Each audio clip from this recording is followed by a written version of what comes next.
Hello, everyone. I'm Jim Garrison. I want to welcome you to this session of Humanity Rising as we convene our second of 4 programs on men's health and what we're calling a moonshot mission for men's health. It's an issue that is probably as timely as any other issue confronting the human race right now. And it's coming at a very unique and interesting time.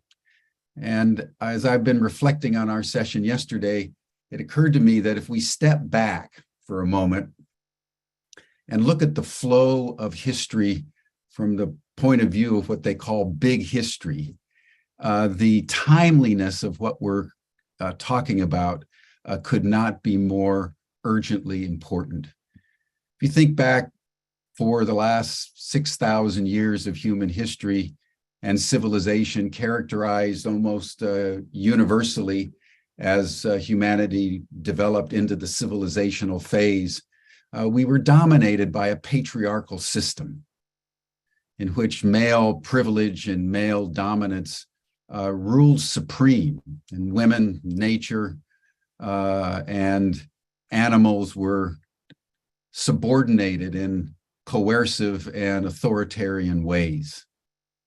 Women over the ages have sought to equalize, but the liberation of women really took shape in a way that made a substantial difference, really beginning in probably 100 years ago, but culminating in the aftermath of the Second World War, where women's liberation surged around the world, and patriarchy seemed to crumble in the face of that. And the focus for the last really 75 years has been on how women can extricate themselves from the oppression of patriarchy. And very little attention was paid to the males, to the men, and to the price that patriarchy had exacted on the men. And that issue has been coming to the fore with real urgency as statistics worldwide indicate that not only do men live substantially less in terms of longevity than women do, but that in almost every category, men are suffering in ways that are indicating a real malaise and the urgent need, as was the case with women's liberation, for men to go through the same process of evaluating the strictures that have held us captive over time, that the patriarchal system exacted a terrible price, even though it seemed that the males governed supreme. And so it's within this context of the synchronicity of research indicating significant genetic differences between men and women, research indicating the duress that men are under around the world, that Jed Diamond and colleagues in men's organizations, both nationally and internationally, have developed this moonshot mission for men's healing, to really focus attention on how the male gender and sex can liberate themselves in a conscious and aware way, working with women in a time when we have the information now to know much more than any of us were able to know up to the present generation in human development and in human history. So when we talk about the moonshot mission for men, we're talking about an idea whose time has come. And if one just imagines a world in which not only women continue their process of liberation, but men equally efficiently and passionately and politically engage in their own process of liberation, what a world we would create. It's an extraordinary moment in human history where the sexes and the genders are going through a revolutionary transformation. And Humanity Rising is really honored to be working with Jed Diamond and the Moonshot Mission for Men and Men Alive and the other men's organizations, because this is a global issue that if we can solve it, if we could really bring men into the same kind of liberation as women are experiencing around the world, I would guarantee that many of the problems that are confronting us would be ameliorated to the same degree as the liberation of men and women in our time. So that is the importance of what we're engaging in today. Like yesterday, I would like to now turn the program over to Molly Corona, who will guide us in an opening meditation and then moderate the program, and then I'll circle back later on in the session. But welcome, everyone. Molly, it's all yours. Thank you, Jim, and thanks for all your reflections. So before we start unpacking today's conversation, maybe the invitation is to check in with ourselves a little bit and get grounded and centered and present. So I'll invite you to maybe just pay a little attention to yourself right now, wherever you are, however you're sitting or standing. Just notice, how are you holding yourself right now? What is your posture?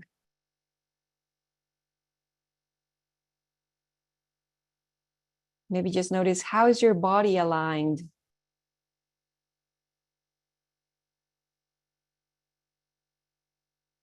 And maybe just notice, where are your feet? Are they making contact with anything right now? Or are you lying down and your heels are just making contact with the bed or the floor or your mat? And I'll invite you at this point, if you haven't, to maybe close your eyes if that feels safe, or soften your gaze, and see if you can bring your awareness a little inwards. How are you doing right now inwardly? How are you breathing?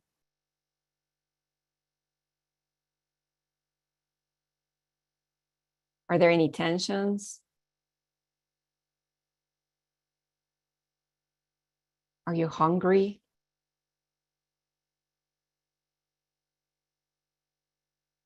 And maybe what else do you notice when you turn your attention inward?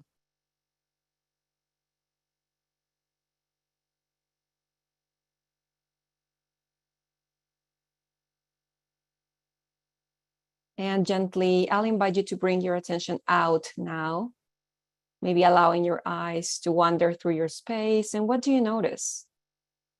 What's there in front of you? What can you see? What can you hear?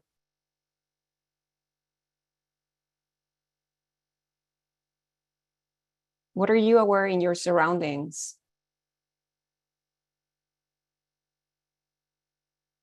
Is there anything in your environment that requires your attention right now?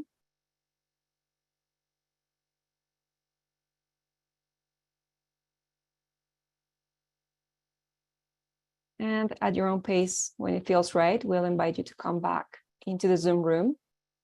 And I'll invite Dr. Jed Diamond and Joe Conrad to move us forward. Thank you, Molly. It's always good to come into our bodies anytime, but particularly at times of stress and strain. And as Jim said, these are challenging times. I'm Dr. Jed Diamond. For the last 50 plus years, I've been working to help men and their families to increase their emotional, their mental, and relational health. And my own kind of introduction, the seeds of what we're calling our moonshot for mankind, started early for me. The writer Mark Twain said that their two most important days of our lives are the day we were born and the day we found out why. Now, my why happened when I was 5 years old, when my father took an overdose of sleeping pills because he was becoming increasingly stressed and depressed, unable to make a living to support his family doing what he loved. And though he didn't die, our lives were never the same. I grew up wondering what happened to my father, when it would happen to me, and what I could do to keep other families from going through the pain and suffering that we did. I started Men Alive when my son was born in 1969, followed by our daughter in 1972.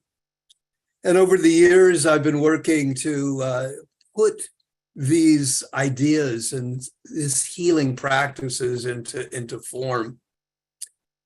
And in 2021, I invited a number of colleagues, some of whom you're going to hear today and over the next few days, to join me in what I was calling our moonshot for mankind and humanity. And these colleagues were people that I knew over the last many years who were doing significantly positive work in the area of men's mental and emotional relational health. Over the next few days, today and over the next 2 days, you'll hear from a number of these founders of the Moonshot. Today, I'd like to introduce you to Joe Conrad, if you haven't already met him from yesterday, and ask Joe to tell us a little bit about the Moonshot and how it's developed, and to share the vision that we are creating together. Joe?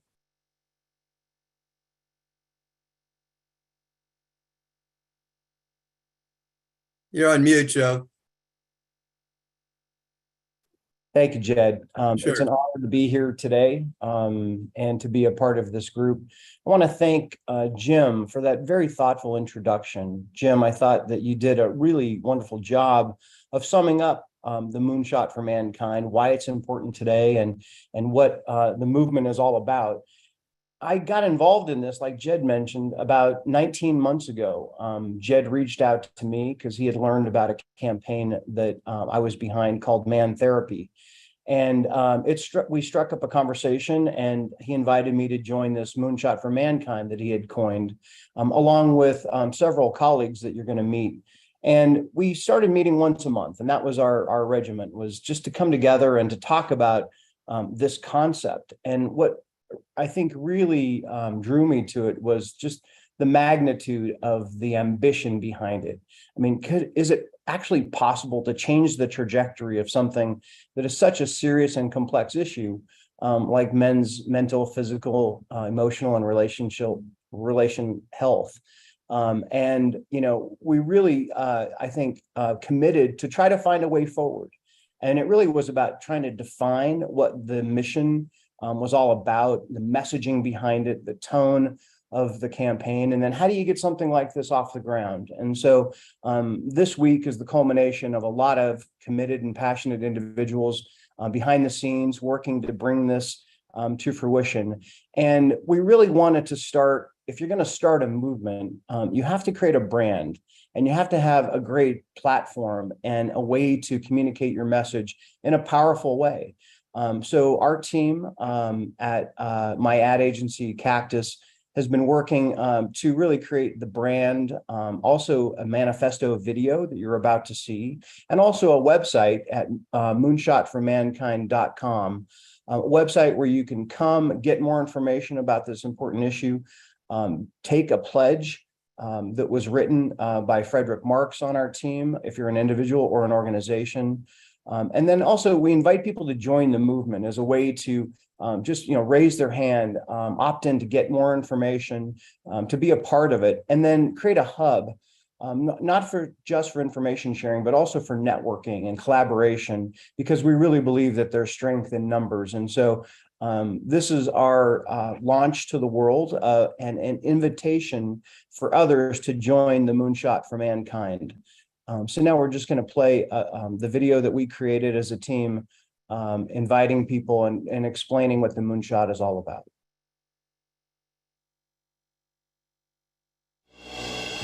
Man, the ultimate work in progress, constantly growing and evolving, contributing and accomplishing. But the path of progress is imperfect. And right now, we're experiencing a setback. Today, in every country across the globe, men live sicker and die younger than women. They're graduating at lower rates, being imprisoned more frequently, and are suffering from stress, depression, loneliness, alcoholism, substance abuse, and disease. Their pain is manifesting in acts of self-harm, suicide, violence, and destruction. Commence launch sequence, T-minus 20. The problems of individual men, when amplified, become the problems of all mankind, threatening not only our progress, but our very survival. We are all systems go. You have permission to launch. But if each man's problems and pains have the ability to cause exponential damage, it must also be true that each man who commits himself to living mentally, physically, and emotionally healthier has the power to create exponential good. This is how we change the narrative. 9. This is our moonshot for mankind. 5. We believe man's mental, emotional, and relational health is the key to empowering men to live long and well. So our mission is to help men live healthier, happier, more cooperative lives, fulfilling lives of purpose and productivity, where men are supported and valued as they make positive contributions to their families, friends, and communities. When that happens, families grow stronger, communities prosper, and humanity takes its next leap forward. 1. We have liftoff. Together, we are an ever-expanding force for the good of all mankind, fueled by the commitments of individual men, bolstered by the support of their loved ones, and multiplied by millions of men across the globe. The journey to heal humanity has begun. Join us and imagine what we can accomplish.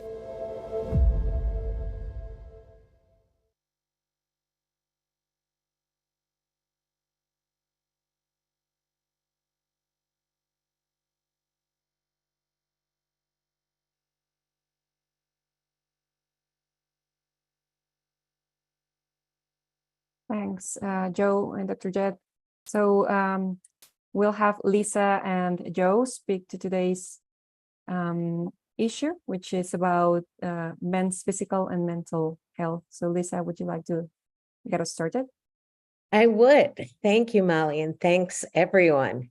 So I'm Lisa Hickey. I'm the publisher of the Good Men Project and the CEO of Good Men Media.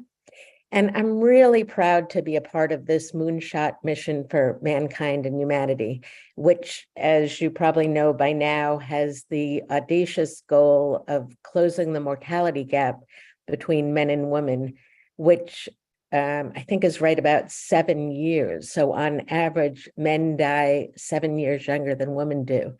And it's one of those BHAGs, a big, hairy, audacious goal, which I think we can put a dent in. I think that by drawing awareness to the problem and coming up with a multitude of solutions, together we can really change the narrative and change what's going on.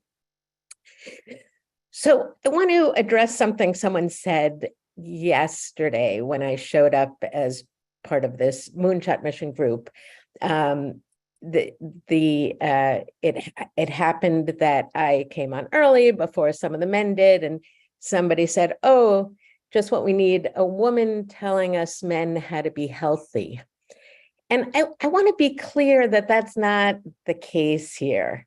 I'm not going to give you health advice today. I'm not going to give you self-improvement tips. I'm pretty sure that all you men out there who are coming to events like this and forums like this and are willing to engage in these really difficult and provocative questions are pretty damn great as is. But what I can do today is tell you some of the patterns I've seen over the years of helping to build the Good Men Project community, which was what I've been doing since 2010. So back then, over 12 years ago, we started with this simple goal of sparking a conversation about the changing roles of men in the 21st century. And we invited people to join us. And it was that simple. That was literally our tagline. We're having a conversation about the changing roles of men in the 21st century. Care to join us? And we built a platform that reaches between 1 million and 3 million people every month for 12 plus years. That's how many people show up at the website. And we publish articles. We have phone calls 4 times a week with our community. We've had live storytelling events. We've had online panels. We've gone into schools and businesses and organizations to talk about the changing roles in the 21st century as they relate to men. And it's been an amazing experience for me as a woman and for all of the people in the community who have been able to learn and grow and think about these topics on a daily basis sometimes. So what I'm going to tell you here today comes from the stories I've heard, the conversations I've had, the things that men wish someone had told them, or things that they wish they knew or wish they understood. And I'm going to be the first to admit that I don't have all the answers, and I only have 10 minutes, so I'm going to try to compress 12 years into 10 minutes. Wish me luck. But this is what I've heard. Without further ado, here are 5 things.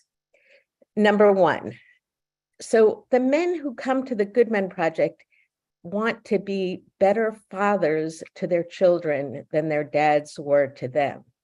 This was a profound insight to me. So we launched the Good Men Project in 2010 in June, right before Father's Day.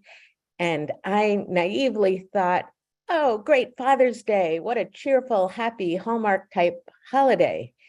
And I was astounded to realize that men were writing in to tell us stories about their fathers that had to do with trauma and abandonment and abuse that they had experienced with their own fathers. And it was, for me, it was kind of like a Me Too movement for men, where I just hadn't realized that the men in my life had gone through that on such a consistent basis, because none of the men that I knew had ever really talked about those types of things with me. But the great thing was, the positive thing was that these men understood that their fathers were a part of their times and the culture, and the culture that thought that men should be really strict with their sons in order to turn them into quote unquote men.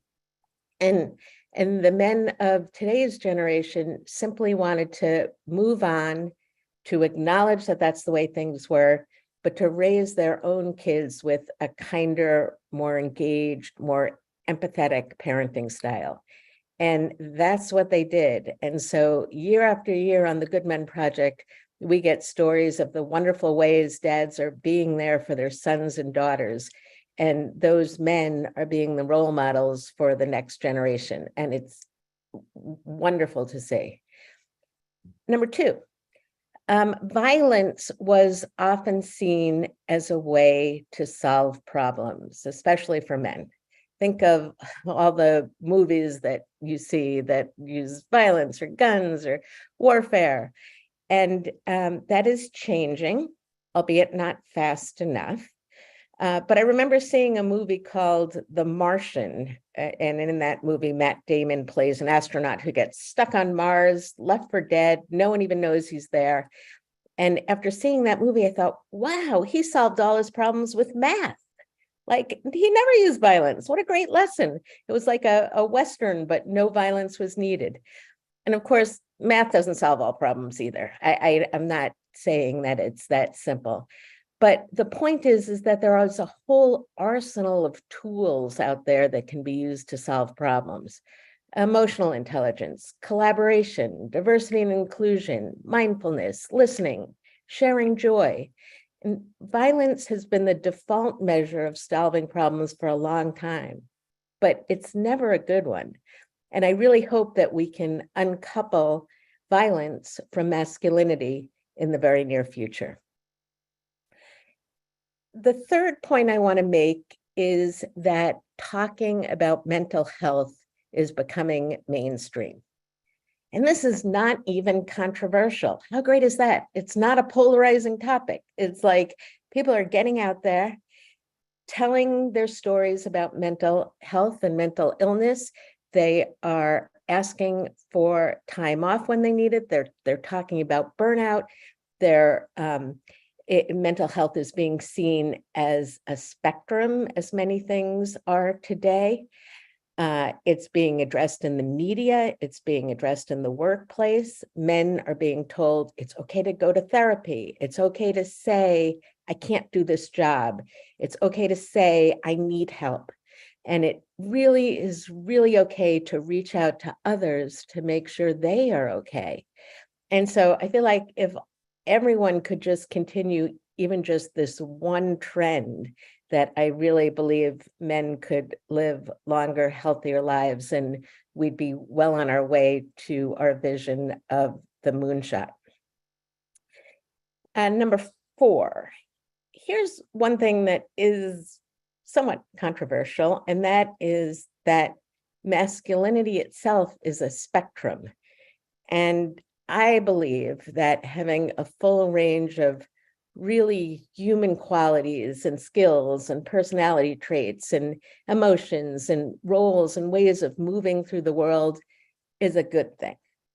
But that's all I'm going to say about that right now. As we know from yesterday, we could spend days talking about just that one point.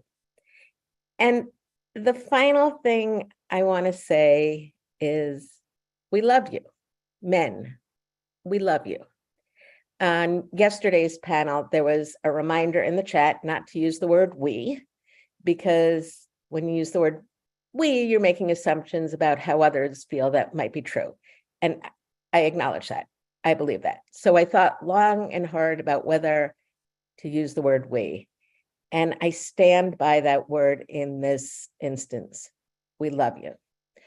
Unless you are actively trying to harm other people, in which case refer to my other points about not using violence as problem solving and being okay with seeking help, we love you.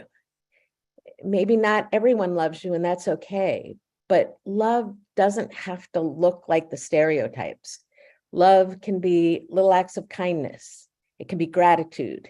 It can be family. It can be a shared meal or laughter. It can be someone who simply listens to you when you need it the most. It's okay to receive love. It's okay to give love. It really is okay. And so that's it. 12 years condensed into 10 minutes. And there's much, much, much more I've learned over the years working on the Good Men Project, building that platform, getting millions of people to come and discuss these issues. And I hope to bring some of that learning and wisdom to the Moonshot mission for mankind and humanity, because it's something that I really believe in, that helping men to live longer, healthier, happier, more fulfilling lives is something that will benefit everyone. And so I hope you all join us. I hope you continue to be in contact, and thank you for listening. today. I am now going to turn it over to Joe, who is going to continue the conversation. Thank you, Lisa. Thank you for sharing your story. It's very inspiring and some great messages in there. Good morning again, everyone. I'm Joe Conrad. I'm the founder and CEO of Cactus, which is an ad agency. And I'm also the founder and CEO of a company called Grit Digital Health, which builds behavioral health and well-being platforms for many different populations. So how did an ad guy get involved in this topic of mental health? I thought it might be hopefully interesting to share my story and my journey and how this came to be and the lessons that I've learned along the way. So my why happened for me that Jed talked about, like when you discover that. When I was a young man coming out of college, I had very idealistic ideas. I wanted to create my mark on the world and really contribute something. I was very passionate coming out of college. And it all came crashing down in my first professional experience, where I was working inside a marketing firm and working on clients that not only did I not believe in, but I was morally opposed to the work they were doing. But yet it was my job to make them look good and advance their brand and their business. And I just could not live with myself. I did that for about just under 2 years. And my why came about during that point in time when I had kind of reached rock bottom. I had no purpose in my life. I was unhappy. I was partying way too much. And I had a mentor who shared with me a book that he thought I would enjoy. And that book is Critical Path by Buckminster Fuller. And I'm sure many of you are familiar with Bucky and his work. I was not at the time, but this book literally changed my life and the course that I was on and put me on a whole new trajectory. And it's because of the one message that Bucky, I think, demonstrated. He didn't say this, but he demonstrated it in his life's work. And that is that one person does indeed matter. And the work that you do, where you spend your energy and your time and how you create and put things out in the world really do matter. And his life was a testament to that very fact. So with that inspiration, I decided to branch out on my own and start my own marketing firm. But my marketing firm was going to be a purpose-driven one. I named it Cactus, and our mission was to grow brands that help people thrive. I thought, if we could help nonprofits, foundations that are doing really important work do a better job of telling their story and growing in size and scope and having a bigger impact in the work they do, that might be a pretty cool place to put my professional talent. So in 1990, I started Cactus as a purpose-driven agency in Denver. And for several years, we did lots of wonderful work. We worked with dozens and dozens of nonprofit organizations on a number of issues: environmental, cultural awareness, human services, education. And in the mid-2000s, we did a lot of work around behavior change, really helping people change their behavior that work led us to being approached by the Colorado Office of Suicide Prevention. They knew about our work in the space, and it's when I first learned about the issue of suicide among working age men. I had no idea what a growing epidemic it had grown into. And 8 out of 10 suicides are from this population. And they approached us about doing some sort of a campaign to impact that here in Colorado. And so we began where we always do, by looking at what had been done before us. And I was really surprised to find that no one had ever done a campaign speaking specifically to working age men, something that was just created just for them. So we pulled together a team of suicidologists around the country. We did a deep dive talking to survivors of suicide and loved ones of men who had suicided. And we really wanted to learn all we could about the issue to try to find a way in. And I'll have to say, even though I believe that communications could solve any issue out there, I actually felt like we had maybe met our match when it came to this issue. I mean, suicide is such a dark and complex issue. I had to ask myself, can an ad campaign, can a website actually have an impact on such an issue such as that? And so we really put our talents to work of our whole team. We had a tiny budget to work with. And we decided that we were going to go all out to really try to create a campaign that would impact this issue. And so very proud of the work that our team did from 2010 to 2012. And in 2012, we launched Man Therapy, therapy the way a man does it. And this was a really unusual approach because we decided to really lean into things that men could relate to and celebrate masculinity, and also use humor as a bridge to break through the stigma and get guys to lean in. And right from the outset, we had 3 goals around Man Therapy. This is in 2011. We set out to break through the stigma of men's mental health. We wanted to increase help-seeking behavior among working-age men. And finally, we wanted to reduce suicidal ideation. Those were the 3 goals that we set out. We were very fortunate when we launched the campaign because of the production quality and because of the unique approach that the New York Times wrote an article when we launched. And that really catapulted Man Therapy to a global audience. Even though it was a little campaign out of Colorado, it centered around a website where guys could go. We created a fictional therapist, Dr. Rich Mahogany, who was the therapist in residence. And he really told it to guys straight. He was very funny. He used a little crass language on occasion, but he really cared about men and their mental health and really helped to normalize therapy and let guys know that taking care of your mental health is the manliest thing a guy could do. He provided a lot of tools and resources that were practical and provided a lot of utility. We offered a 20-point head inspection where guys could do an assessment and try to find out what was going on in their life. And then we encouraged them based on that assessment to go out and build a plan and to access resources and get involved with the tools and services that we offered up to really try to do something about improving their mental health, no matter what situation they were in. And one of the goals that we really sought to achieve was to normalize therapy for men and let guys know that therapy isn't just, and mental health isn't just for some people. It really is for everybody. We're all somewhere on that continuum of mental health and well-being. And you never know when something might happen in your life, even though you think you're in a great place, and suddenly you find you're faced with some adversity and you're really struggling. So our idea was to really open it up and to let guys know that this is a place for all men to come. And, you know, I think when you take that point of view that we're all in the pool together and we all need to look in the mirror and figure out how we can improve our own mental health and well-being and really make it an inclusive place that invited everybody along. And the idea here is we were trying to prevent suicide, but we realized if we waited until men were in crisis, we were going to be way too late. So I learned one of the very important lessons in behavioral health programming, and that is the importance of early intervention and prevention, and really going upstream and going on the offensive with that. These are lessons that I've continued to apply in many different ways.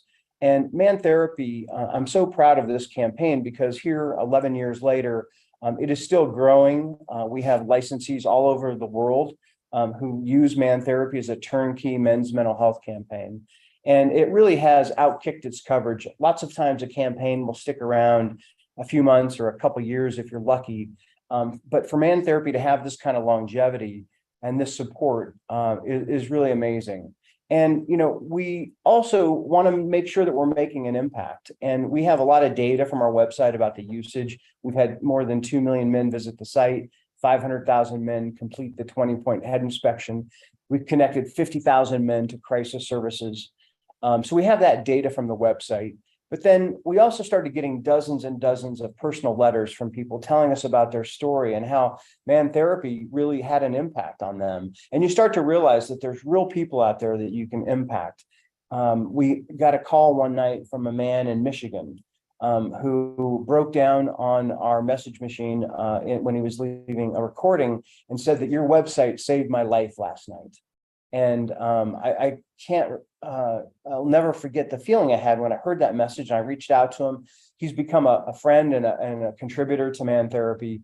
And it was just a reminder that there's real people out there that we can positively influence with our work. And then most recently, we were waiting for a CDC-sponsored study. They invested $1.2 million to evaluate Man Therapy to really prove, is this an effective campaign? So it took place in the state of Michigan, and those results were recently published. And it proved that, and it has evidence through this clinical study of 600 men, that not only did we break through the stigma and created an award-winning campaign that resonates, but we are improving help-seeking behavior, and it does reduce suicidal ideation in working-age men. So just a great stamp of approval to continue our work forward.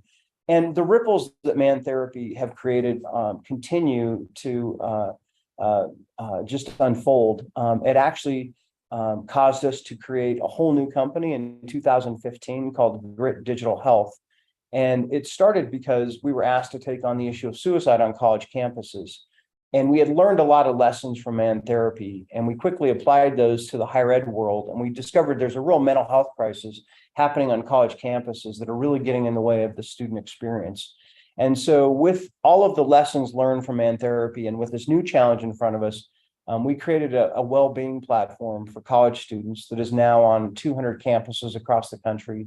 We've also created a well-being platform for veterans and first responders and for community mental health centers. So it just is another lesson for me that the things that you put out in the world do affect others. It does create ripples. And it's what's led me to this amazing group of founding members of the Moonshot for Mankind. And I'm so proud of the work that we've done, because it's all those lessons that collectively we've brought together. And we now put and focus into the Moonshot for Mankind to really start to create a movement and invite others along, because we believe that together, people working together, pulling in this direction, you really can accomplish amazing things, no matter how big the challenge might seem. So thank you so much for being with us. And we all look forward to the continued conversation with you all. Thanks so much, Joe and Lisa. You're doing some great work in the world. So I'll invite the whole Moonshot for Mankind team to come on camera. And let's just continue this conversation. So we'll invite you to share your initial reflections to what Joe and Lisa have just shared, and feel free to just unmute and chime in.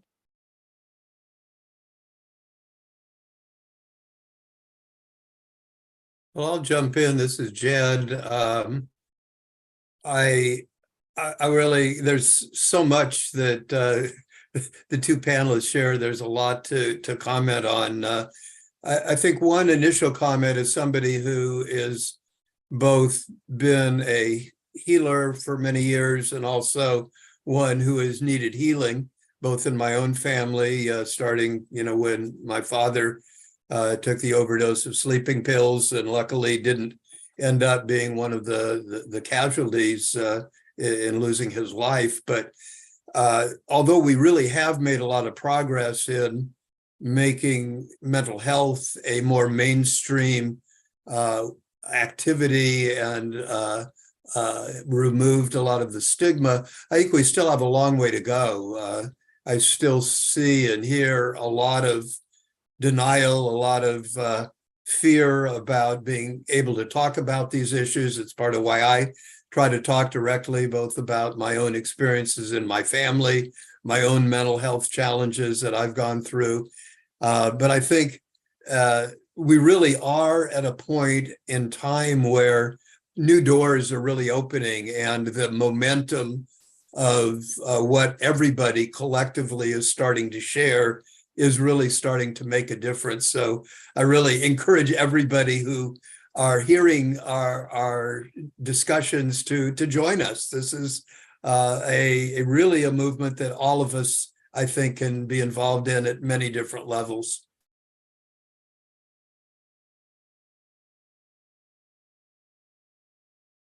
I want to thank you both for, you both have these very large platforms, right, that are serving millions of people, and millions of men especially are benefiting from the work that you're doing. So thank you so much for that. And it's the one thought that's coming up for me in this moment is how the men who are using your site or participating in your platforms are actually getting to be connected. And I think, Jed, you've talked about this before, that men's mental health, right, is so impacted by what we talked about yesterday, the kind of enculturation of men are supposed to go it alone, and, you know, men are supposed to hold the world up and suck it up and not have any, there hasn't been an outlet for that, right, with that way of framing it. And so I'm really seeing too that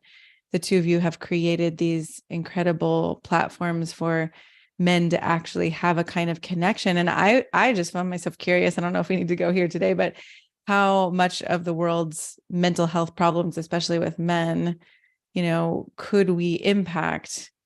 How much could we how much would those mental health problems not necessarily even have come into existence if there was that kind of connection? And so I love this idea of supporting men and then supporting men to support their children and their communities. And, you know, we all are seeing that men's individual issues become our collective issues. So I think that's why we're all here. And that just struck me as an interesting inquiry of, you know, whether some of those mental health challenges would have actually formed in the first place if all of these opportunities for connection and support were already happening. It's a really great observation and question to ask. And I agree with Jed that we've come a long way. When we launched Man Therapy in 2012, I think the stigma around men's mental health was much greater than it is today. And while we still have a long way to go, I think we have traversed a lot of territory in the last decade in normalizing mental health. And you know, it's been this tipping point that has been pushing forward in that direction. And I think, you know, the best defense is a good offense, Shana. And I think that, you know, realizing that you really need the work that we needed to do when we launched Man Therapy is different, and we're evolving with the times. I think when we created the campaign, we decided to call it Man Therapy. And we got some pushback from some of our constituents and colleagues, because they're saying that, well, if there's a stigma around mental health and therapy, that why would you put therapy in the name? You're just going to advance the stigma. And being the rogue, communicators that we are, we decided to really stand behind our research and our insights. And we said, that's exactly why we want to do it, right? We want to normalize therapy. We want to let men know that mental health is something that everybody should think about. It comes in many forms. It's accessible to you. You don't just have to go to a therapist. There's lots of ways that you can get involved, and purpose and meaning and reaching out and connecting with others can be one simple step that makes a huge difference, or taking care of your physical health and how interrelated it all is. So we decided to very much talk about therapy, to try to normalize it and go right at it. And I think I'm really glad that we had the courage to do so. And now where we're going with the campaign, you know, early on, it contained a lot of behavioral health topics that are relevant to men: stress, anxiety, depression, anger, substance abuse, suicidal thoughts.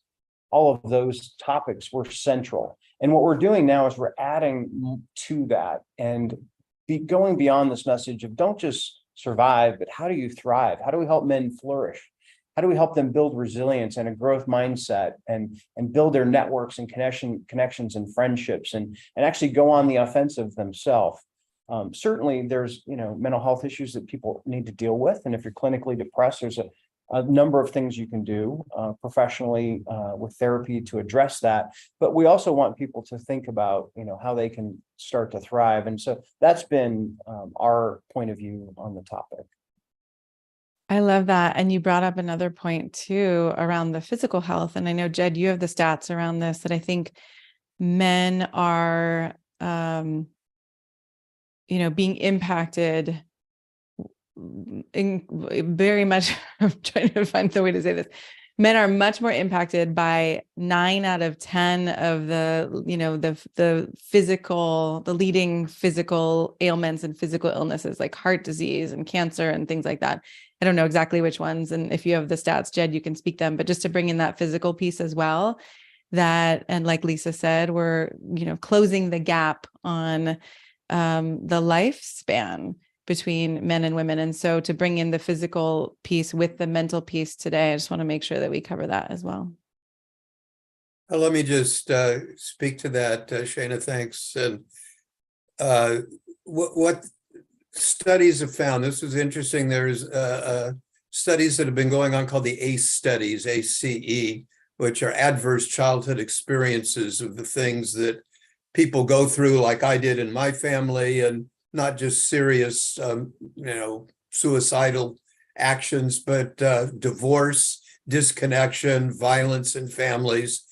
And what the ACE study showed is that not only do these predict adult problems with mental illness and mental health issues, but also physical problems, that people who've had early adverse childhood experiences that are fairly common also have higher levels of heart disease, higher levels of cancer, higher levels of diabetes, and the things we wouldn't necessarily associate. And those things are really together. If anybody's had, like I have, and we all have experienced or know somebody who has emotional problems, it isn't just in our head, it's in our bodies. As Molly well knows, we feel it in our sleep patterns and in our digestion and all parts of our being. So all of these things, I think, are part of the healing that needs to happen.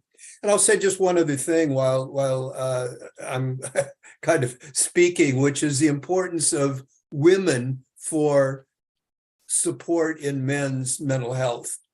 I know for me, it was the thing that got me help was when my wife encouraged me in a very both direct way, saying, the denial that so many of us experience. Nah, man, I don't have problems.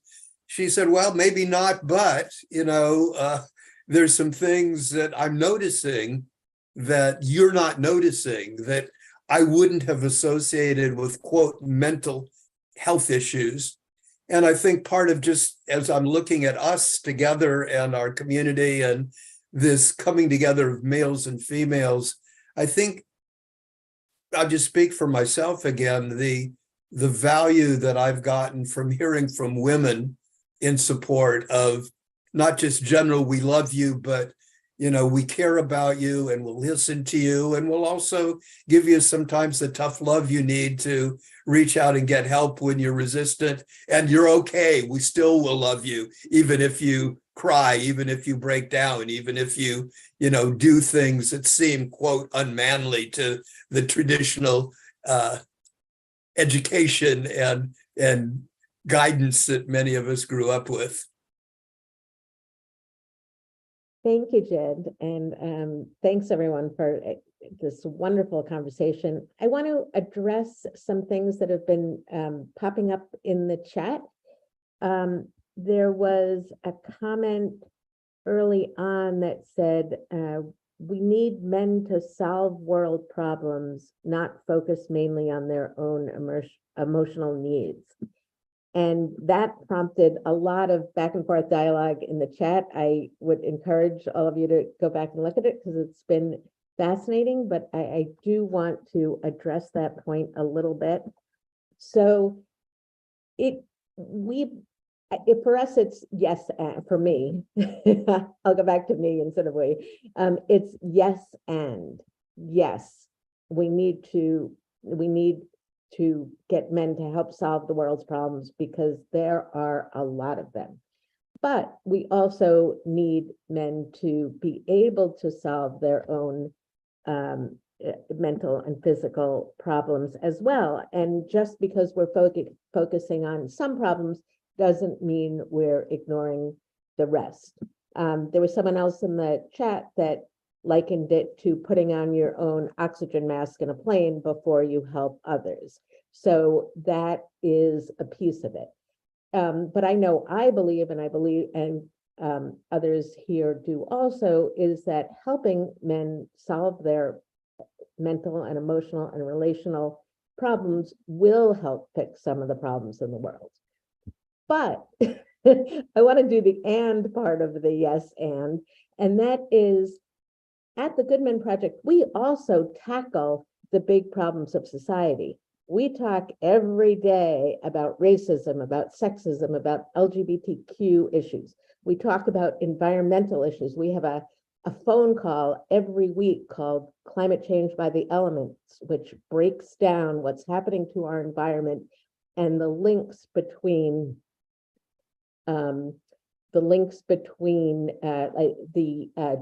rigid gender roles of men and why our environment is being destroyed today.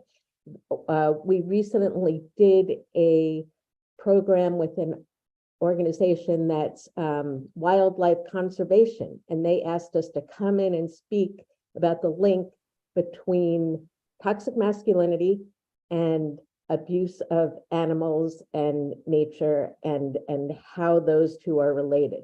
So we did a whole program on that. So it's very difficult to address all of the world's problems at once. And we do have to chunk it down into little pieces. But yes, there are really big problems in the world that we need to solve, and we will continue to do so.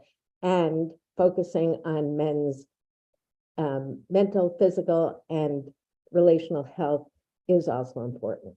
So I just wanted to address that directly.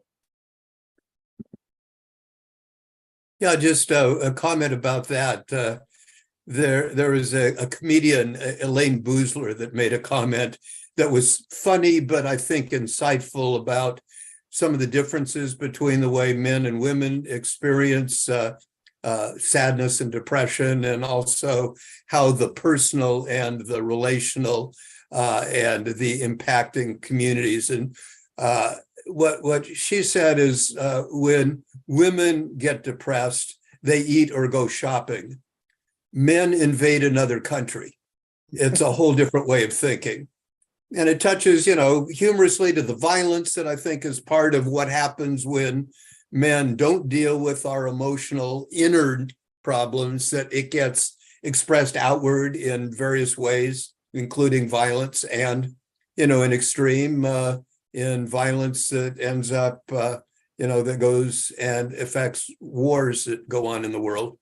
So, as you say, Lisa, all of these things are connected, and we collectively understand them and work at the various levels that are needed if we're going to make the changes that we all want. Yes, thank you so much, Lisa and Dr. Jeff, for speaking about that.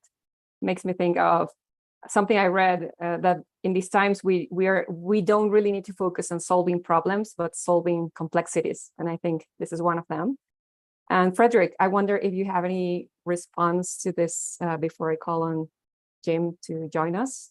Yeah, well, thanks, Molly. I've just been so enjoying this conversation. Lisa, your point is so wonderful. There's a couple things that come to my mind. One of them is simply that if, as men, we do not turn and address at some point our emotional work, then we'll have a difficult time in making those very needed changes in the world. We'll have a difficult time. We'll be tripping over our own shadows, to use the neo-Jungian term, our own darkness, our own the things that we tell ourselves that we hide, repress, and deny from other people. And we will, in some ways, relationally not be able to communicate effectively those needed ideas for changing the world. I was, one of the big inspiring quotes for me that you reminded me of, Lisa, it comes from Howard Thurman, who was the mentor, one of the mentors to Dr. Martin Luther King Jr. And he says, don't ask yourself what the world needs. Ask yourself what makes you come alive, and go do that. Because what the world needs is people to come alive. So if you feel called to go out and solve world problems, environmental crises, social issues, etc., God bless you. That's your calling. Go do that. But everybody has their own unique calling. And what I think Dr. Thurman is pointing to is that it's just essential that we all as individuals align deeply with our own personal sense of mission, of what it is that we're here on this planet to do, and do that, make that happen. Because I couldn't agree more with him that the world needs people to come alive. Too many of us are living in straitjackets of cultural or personal creation. By personal creation, I mean, still living out the woundedness that so many of us have suffered in our childhoods.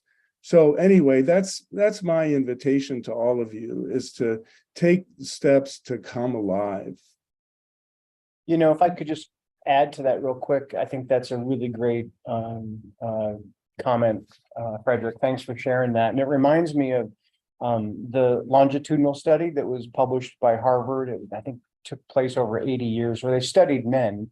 And the reason they did is because there were only men enrolled at Harvard at the time, but they did a longitudinal study looking at men and, what contributes to a well-lived, healthy, productive, and content life. And so, they found some of the usual suspects that you would expect to find. And those are, if you don't drink or smoke or do drugs to excess, those things can obviously change your lifespan. But there were two other things that emerged that they hadn't previously identified the importance of. One is a network of friends and having people that you can turn to in a time of crisis or need that you can really lean on and support. And those men that had that did much better. And the last thing is exactly what you're talking about. And it was about those men that found meaning and purpose in their life. It was a significant contributor to them leading much more productive and happy lives. And I think that's what you're talking about is that purpose and meaning and that connection to the world and how important that is. What a wonderful conversation, Joe and Frederick. I really resonate with that. I think that's part of my mission, bringing aliveness to people, particularly to men. And I think for aliveness is really important to, as Dr. Jed was mentioning earlier, not only be in our minds, but also be in our bodies. And people who are alive can sense themselves, can sense others, can sense their surroundings. And then it's less likely that you will harm others when you're able to be so alive and so aware of your aliveness and the aliveness of others. So that's maybe going to be my share. And I'm going to invite Jim to join us and to maybe share your reflections, Jim, and to continue this conversation with the group. Thank you, Molly. Thank you, everyone. Again, a marvelous conversation, very dimensionalized. I'd like to start with a comment that you made, Lisa, when you began your opening remarks about the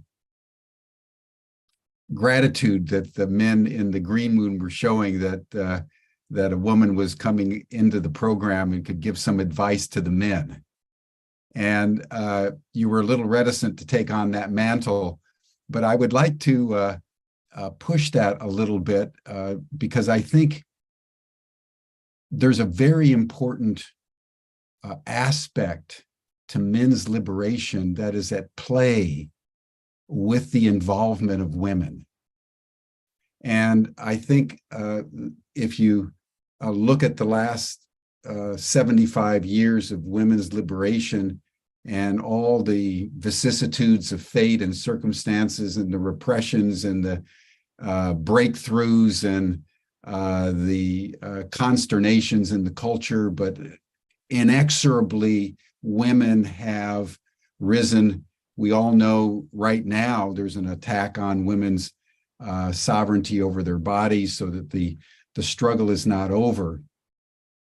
But I think that there's a lot of lessons that women have learned through their own struggle that I would be almost certain would be applicable to the struggle that men in many ways have yet to go through.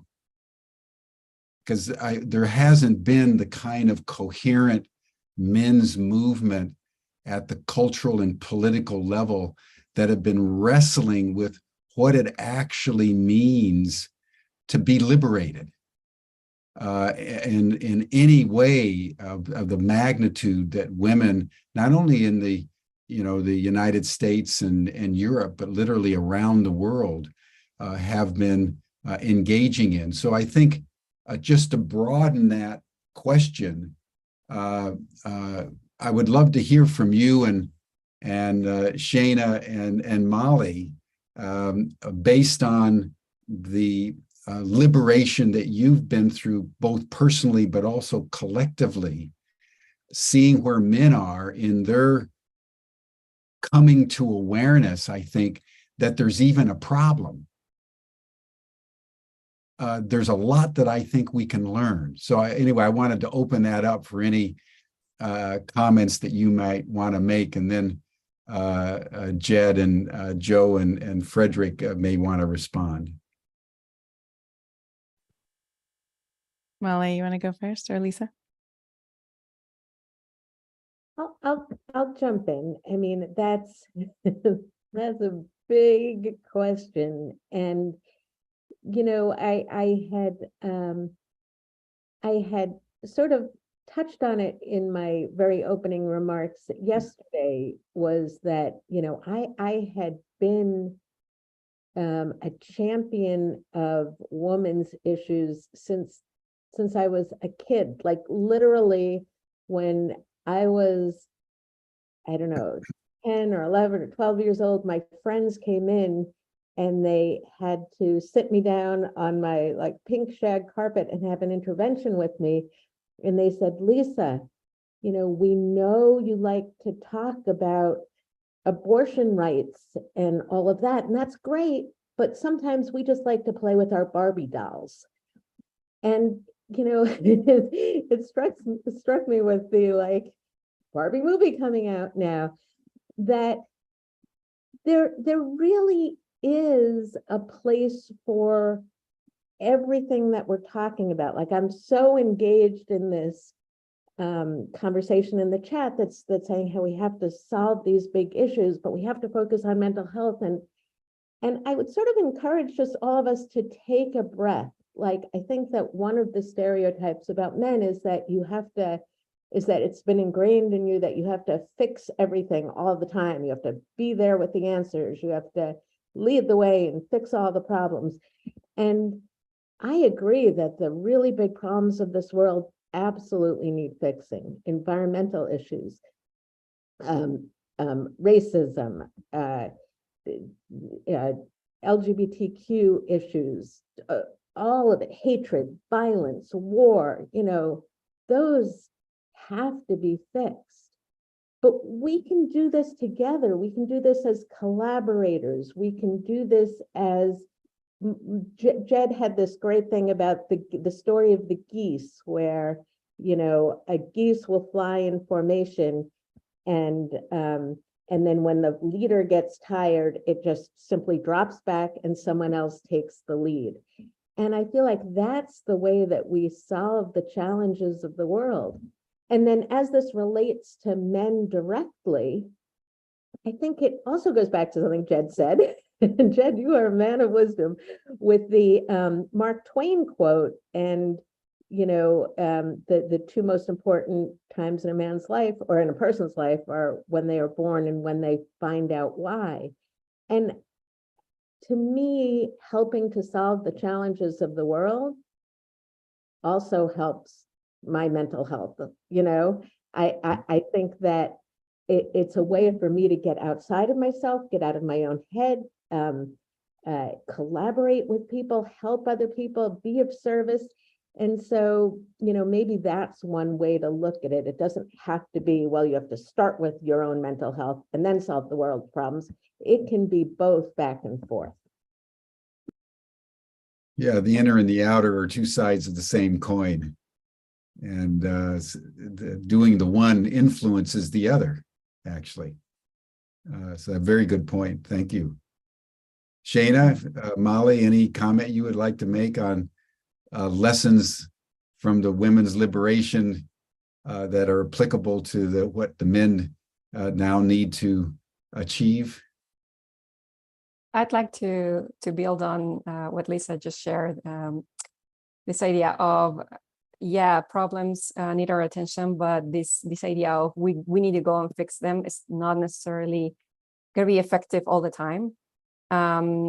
This is I can share the source in a moment, but this is a research that I recently came across, and it's from Boyatzis and company, and they discovered that when we are very goal oriented, this analytical part of the brain activates, and it also activates our sympathetic nervous system. So we are like on this fight or flight response. Of course, that's needed if you want to solve a problem, right? You need to energize, to mobilize.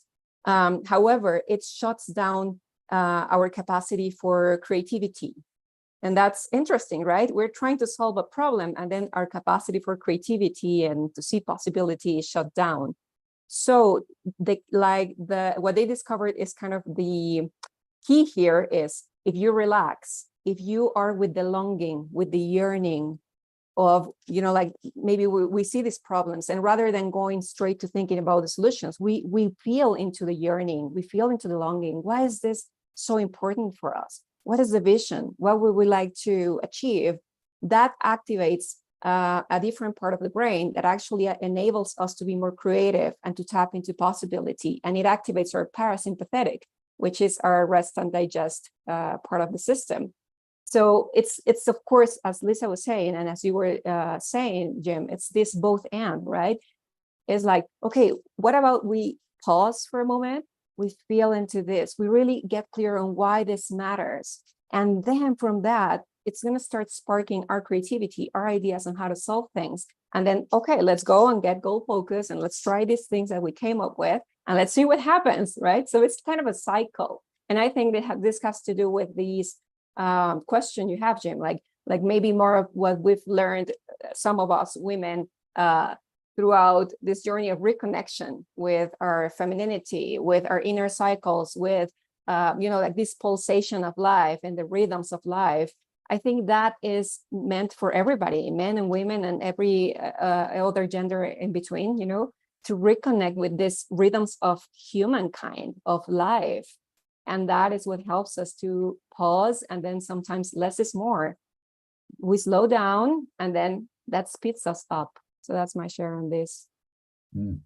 That's a beautiful point, that the male and analytical drive to solve the problem eliminates the very thing that he needs to solve it.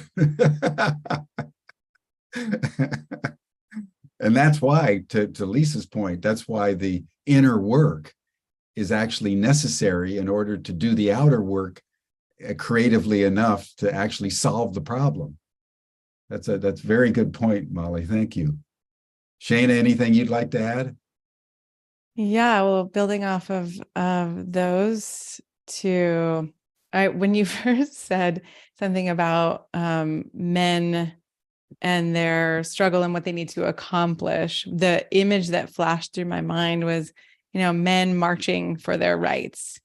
And then my whole nervous system just kind of did this weird, like, whoa, got a little scared or a little nervous, and the feeling of, okay, well, what is it like if it's not a fight, right? Like there's so much violence that is happening in the male, psyche, and the shootings and all the things that we're working with right now.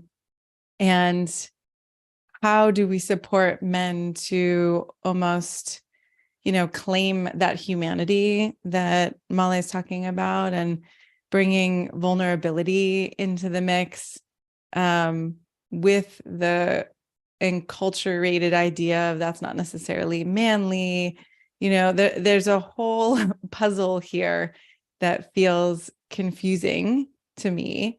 But I'm also thinking about talking with a lot of the men I work with about vulnerability as a strength, right? And that there are women who have stood up and marched for their rights. And there are women who, I think like myself, I feel like a little bit of a quieter force of, love and compassion, and trying to, even with, I think about my parents and talking about my kids' journey around gender with them. I know a lot of moms who have said to their kids, you know, if you're not on board, you're out, or like, you have to show up in a certain way with my kid because I'm supporting them, I'm standing for them. And I think my stance has been a little bit more of the, I love you, I know this is hard, I'm going to keep inviting you to be, you know, to open your mind and open your heart. So I'm kind of going around in circles as my feminine brain tends to do, but I just love the idea of looking at this, not necessarily something that men need to accomplish, but that it is a kind of coming together and a welcoming of all of our humanity. And like you said, the inner and the outer both, right? That we're looking at what is it that has us react and feel angry and feel, you know, like on the attack, and that men especially actually get to know, oh, it doesn't have to be this way. I can have these feelings, I can have this inner intensity, and there's something that, there's a way that I can be held so that I don't have to lash out. Yeah, so those are a lot of different pieces in there. If there's anything you want to pull a thread on. Yeah, Well, no, I'd like thank to you. speak to just what you all have brought up, and the question Jim posed, which I heard as what men might learn from the women and the women's movement and what women have accomplished over the years. And one of the things that I got early on from the women was women were coming together in intimate groups to talk to each other about their own lives, about their bodies, about, you know, the things that women often had not talked to each other about in close, intimate groups, or not as much. And I know for me, I felt some jealousy about seeing my wife, you know, meeting with women, and it felt like she was getting things that I wished I had gotten. You know, I wanted to join a women's group, you know, I want to get some of that. But when Carlin and I got together, she asked me an interesting question. She said, are you in a men's group? And as it turned out, I was in a men's group, and I am in a men's group, have been in a men's group. And Carlin and I now have been together for 43 years. And she tells people that one of the reasons she feels that she and I have a successful 43-year marriage is because I've been in a men's group for 44 years. And that group, it continues to meet. We've gotten very intimate over the years. And I wanted to share one little experience that changed my life in the men's group. We've been meeting probably 3 or 4 years, gotten to know each other pretty well. We're sharing intimacy. And one guy suggested we do an experience where he suggested we take our clothes off. That was just even the word, take our clothes off, brought up homophobia, fears of all kinds of fears that I had. But, you know, I trusted these guys, and he explained what he had in mind, which was he suggested we each, when we're ready, take our clothes off and be naked in front of each other, and that we have the experience of having the other men in the group, there are 7 other guys, tell us what they liked about our bodies.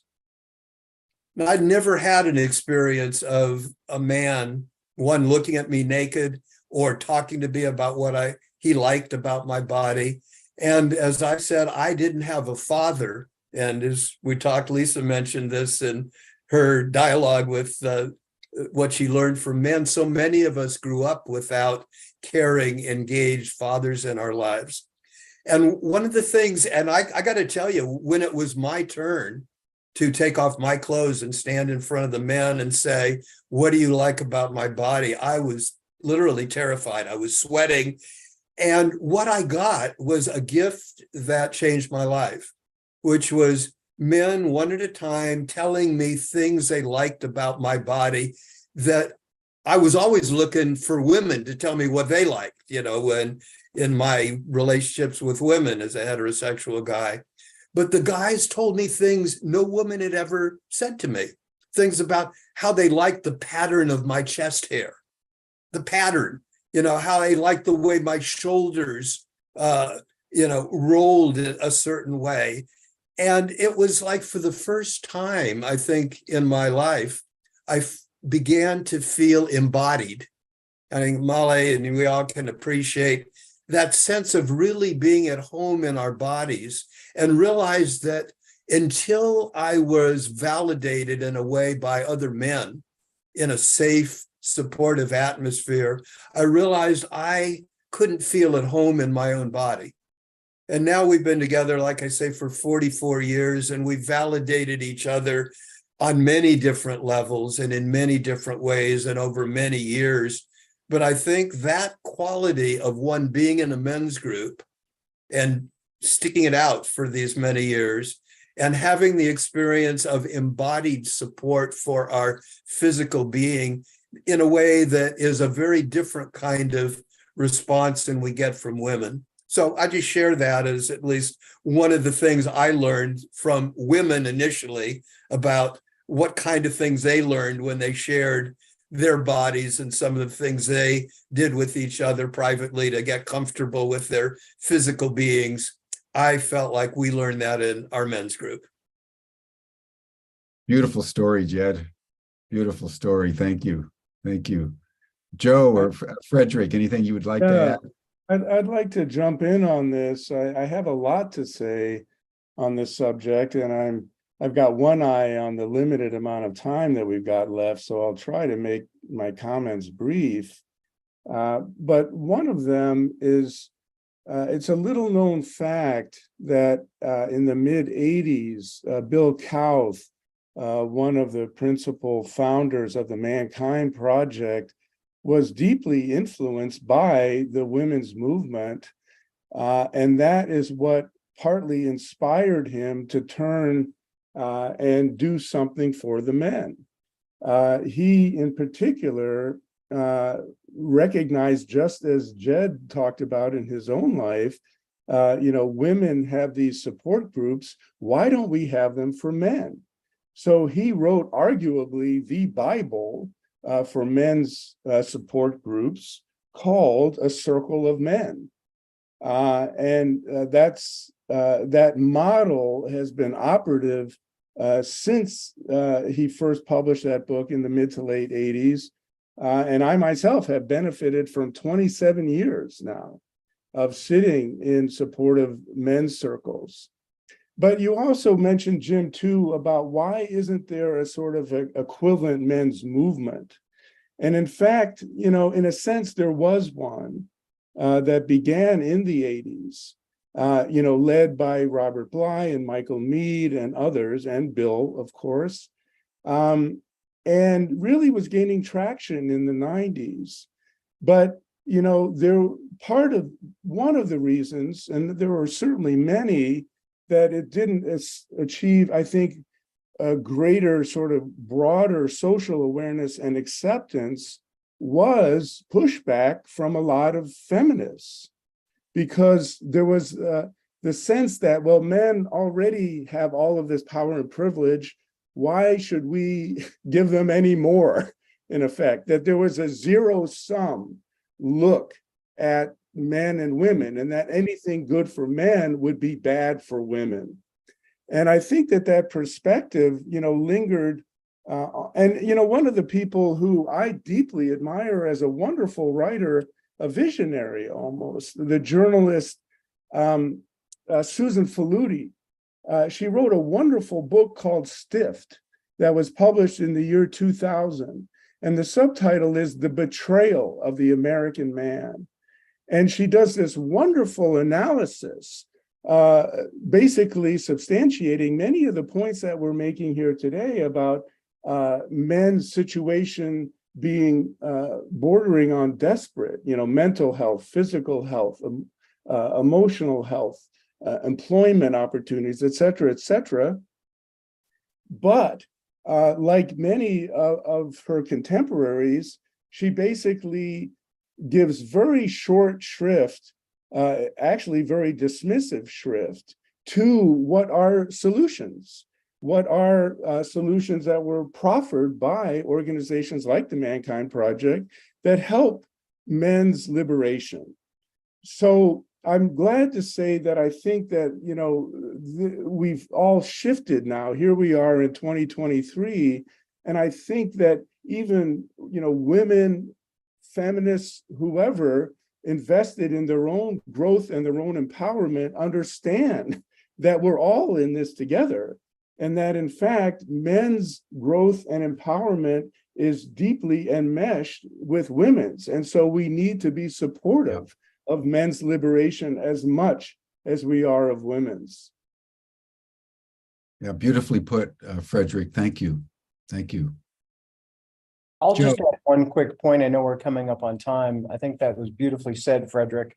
The one point I'd like to make is that, you know, men are late to this party for sure. And Shana, you're describing the image of men marching in the streets to bring attention to this, and just, you know, how unfamiliar that scene would seem. But maybe that's exactly what's needed. And I just want to make the point that I think, you know, we're talking about 5,000 years of evolution here, and the role that men have been asked to play, marching off to war and factories and coal mines and railroads, and, you know, been doing the tough jobs, and they bring that home with them, and it has that residual influence on their family and their sons that they raise. And I think that we come by it honestly, right, because of the role that we've been asked to play. And I think some empathy for the plight of men, and being able to stand back and look at that and realize the damage and the toll that it's taken.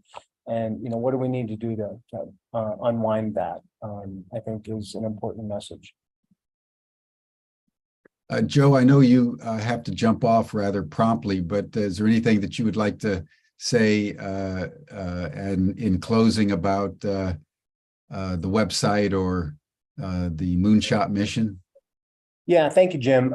So we created this website as a hub, a gathering place, and a way where we can really focus this movement and invite others to join us. So I would encourage everybody to go to moonshotformankind.com, take the pledge if you're so motivated.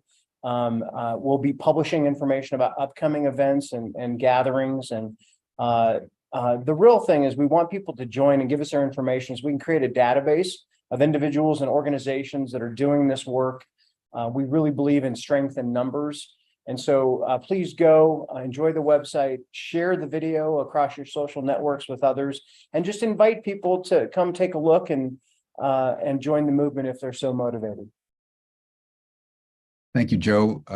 I'd like to just probe one aspect. I know we're coming close to time, but we're flexible at the back end on Humanity Rising, because I think, Shana, you made a very interesting point about thinking the thought of men marching and realizing and experiencing sort of cognitive dissonance. And what's been coming up for me as Jed and Frederick and Joe have been speaking is the following that I'd like to just test out and get various comments.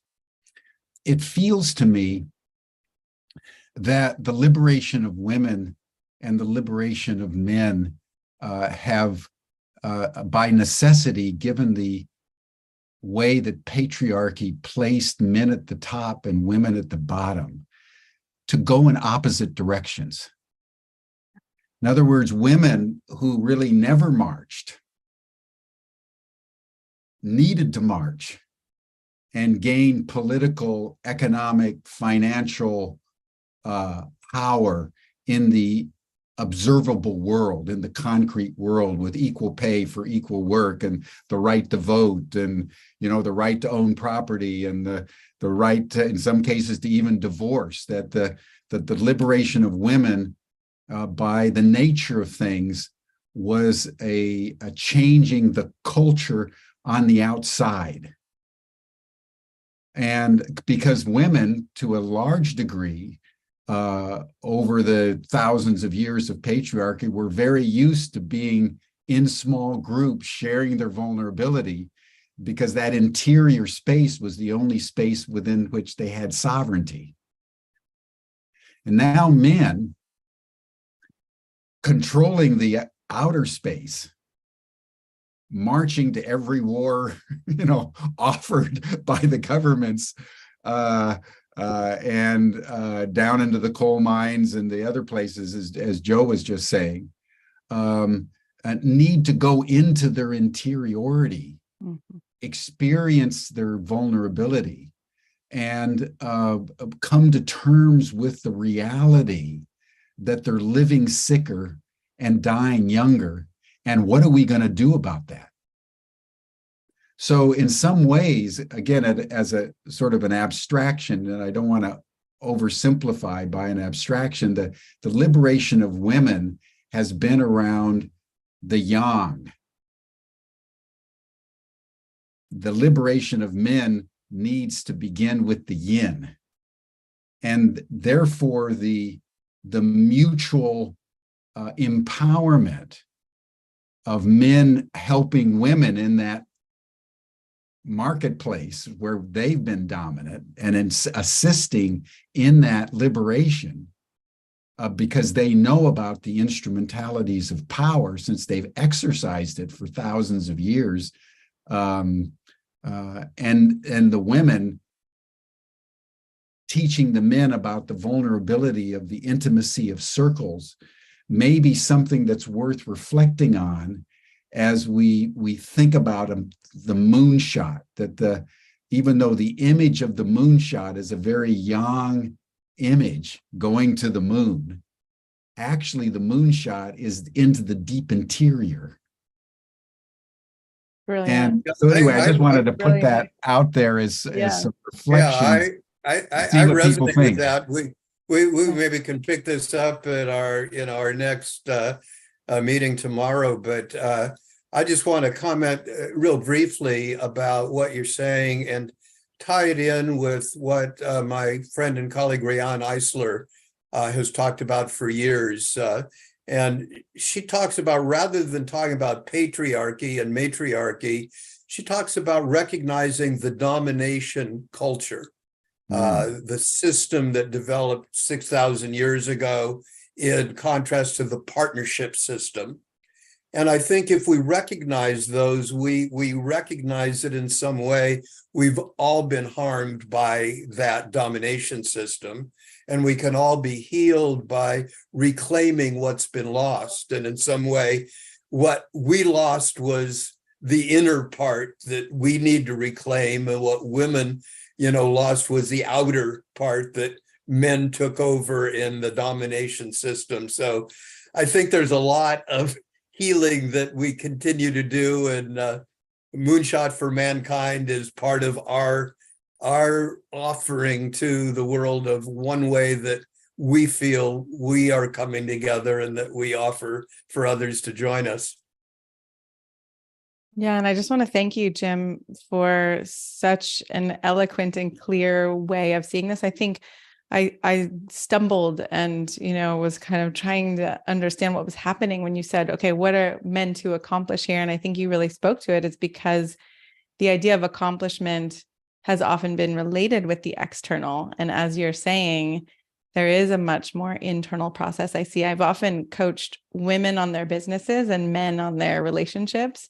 And it's felt like this beautiful balance to me, because I'm like, I get to support women to, take care of themselves in the world and support themselves and feel stable. And I get to support men to have this kind of opening and, self-love and connection and feel known and seen and loved for who they are. So I think you put that, spot on in the way you're framing it. Good. Thank you. You catalyzed it. I think it was the image of the march. Men marching is so incongruous in our heads for very good reasons. Right. And someone put in the chat, I think it was EF who put in the chat, how amazing would it be to have men marching for, the freedom of all and for equal rights and for taking care of our planet, and how beautiful that would be. Good. Any other final comments from anyone as we wrap up? Well, just for the record, there are a lot of men who march in all of those arenas. So I don't want to overlook that. That is true. Yeah, men marched with women, the big women's march, in after the inauguration of Donald Trump back in 2017. That was a powerful march. I was back there, and women have marched with men, on various issues. So you're absolutely correct. Yeah, thanks Don't for want to saying push that. these. I have to jump off, so I'm going to say goodbye for today. We'll see you all tomorrow for me, and take care all. This has been a joy for me. All right, and thank all you, of us. Jed, and thank you, everyone. You're all welcome to the after session chat. You'll see the link in the chat box. And then just before we close, Shayna, what is the subject and theme for tomorrow? Yeah, I think this is actually very fitting because tomorrow we're going to go into the relational and emotional health of men and how to support men to come into that in a healthy way. Beautiful. Thank you, everyone. See you Thank tomorrow. you. Welcome Great to to the see you after all. chat.